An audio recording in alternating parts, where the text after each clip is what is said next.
Pensiero del giorno, martedì 10 giugno. Accordarsi.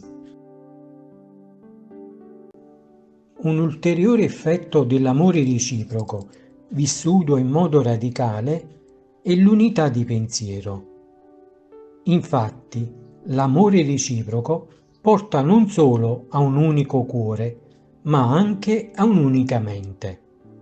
Essere un'anima sola consiste nell'avere lo stesso modo di sentire, lo stesso modo di pensare che è quello di Gesù. Se siamo incorporati a Cristo, se siamo Lui, avere divisioni, pensieri contrastanti, significa dividere Cristo. L'amore reciproco tra i primi cristiani, che porta ad avere una sola mente, non era solo un consiglio, ma una vera e propria richiesta implorante. Paolo scriveva: «Fratelli, nel nome del Signore nostro Gesù Cristo, vi esorto ad essere concordi gli uni con gli altri, affinché non vi siano divisioni tra voi, ma viviate in perfetta armonia, avendo la stessa mente e lo stesso cuore». Corinzi capitolo 1 versetto 10. Questa armonia si otteneva e si ottiene ovviamente attraverso la comunione. Richiede quell'amore reciproco che realizza la presenza di Gesù in mezzo a noi. Matteo capitolo 18 versetto 20.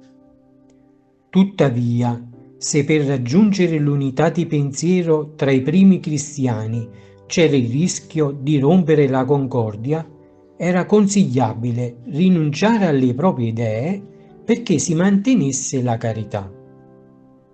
Paolo scriveva ai Romani: «Siate comprensivi con quelli che sono deboli nella fede e non entrate in discussioni». Lettera ai Romani, capitolo 14, versetto 1.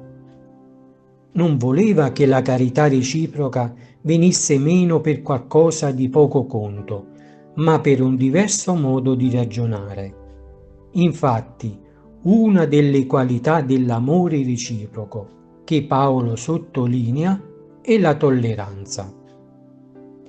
Lo stesso vale oggi, anche se a volte siamo convinti che un certo modo di pensare sia il migliore.